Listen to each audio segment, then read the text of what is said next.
In the brutal world of the Middle Ages, power was everything, and it was a game played by kings and popes with armies and threats. It was a world run by men.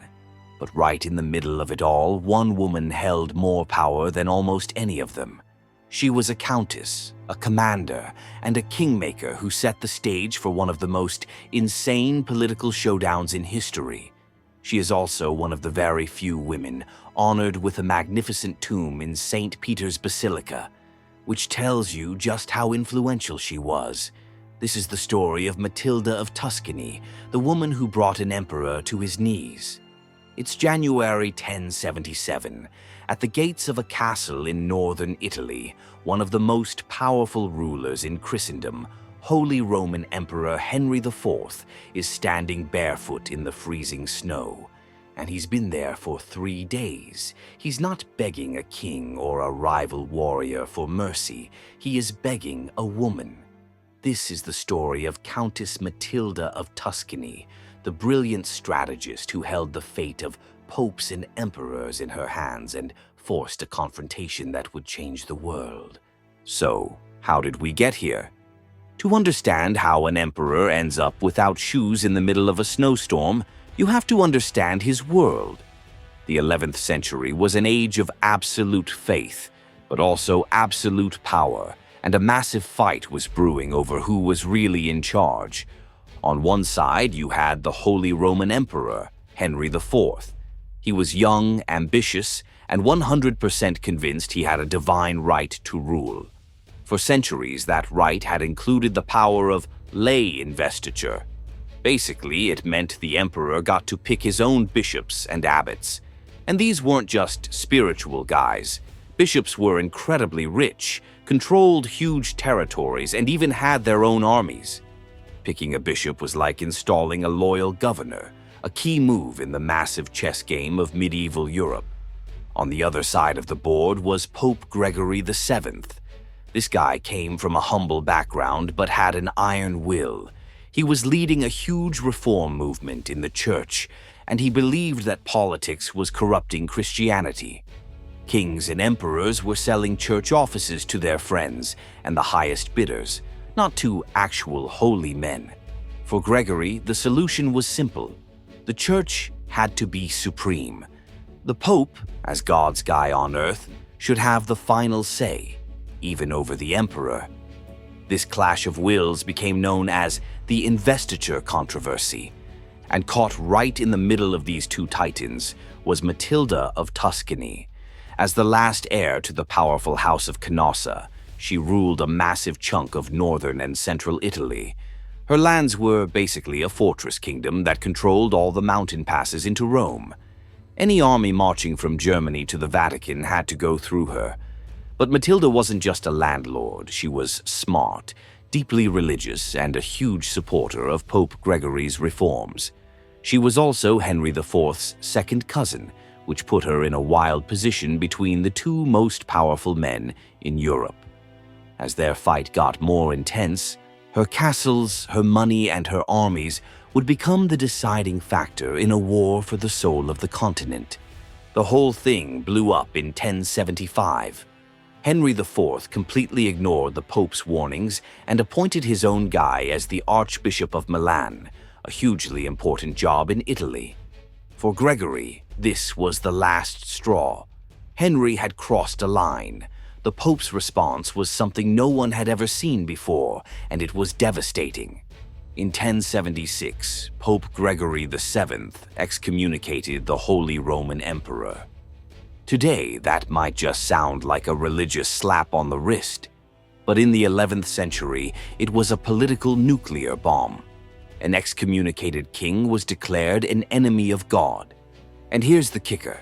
The Pope declared that all oaths of loyalty sworn to Henry were now meaningless.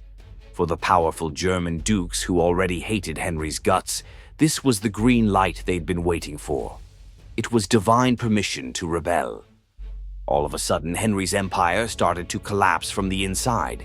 His rivals gave him an ultimatum: get the Pope's forgiveness within a year and a day, or they would elect a new emperor. Henry was desperate. His power was vanishing. His enemies were closing in, and the clock was ticking. He had only one move left, and it was a total Hail Mary. He had to find the Pope and beg for forgiveness. But the Pope wasn't in Rome.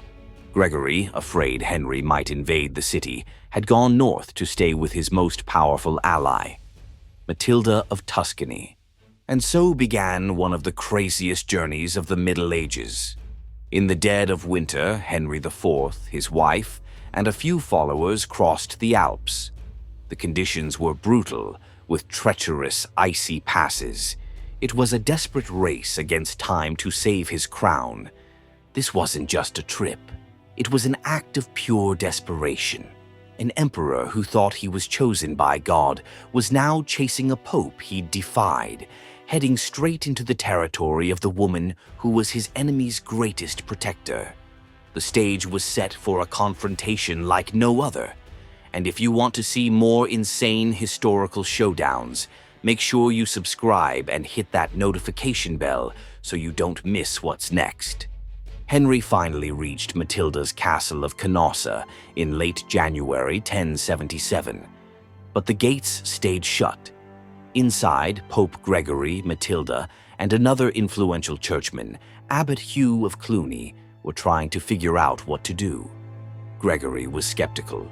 He knew Henry was probably just pulling a political stunt, not actually sorry. Gregory was actually on his way to Germany to meet with the princes and personally judge Henry's case. But Henry was all in. To prove he was sorry, he started a shocking public display. He took off his royal clothes, put on a simple wool tunic, and stood barefoot in the snow in front of the castle gates. The legend says that for 3 straight days, the Emperor of the Holy Roman Empire waited in the harsh winter weather, fasting and praying in a spectacle of total humiliation. Matilda's role here was critical. She was the host, but more importantly, she was a key mediator. She and Abbot Hugh went back and forth between the two men, pleading Henry's case. Her intervention was crucial. Gregory was trapped by one of the church's core rules. If a sinner is truly sorry, you have to forgive them. Henry's dramatic performance had forced the Pope's hand. On the 4th day, the gates of Canossa finally opened. Henry was allowed inside, where he knelt before Pope Gregory, and his excommunication was lifted. On the surface, this looked like a massive win for the Pope. The image of a kneeling emperor became a powerful symbol of papal authority that lasted for centuries. But was it really a loss for Henry? By giving in, he got exactly what he wanted. He wasn't excommunicated anymore, and the German rebels lost their divine excuse to overthrow him. It was a humiliating moment, but it was also an incredibly smart move that let him go back to Germany and take back control. The fight was far from over.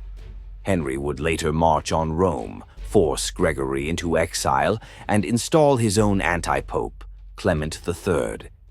The investiture controversy would rage on for decades, but Canossa changed the game.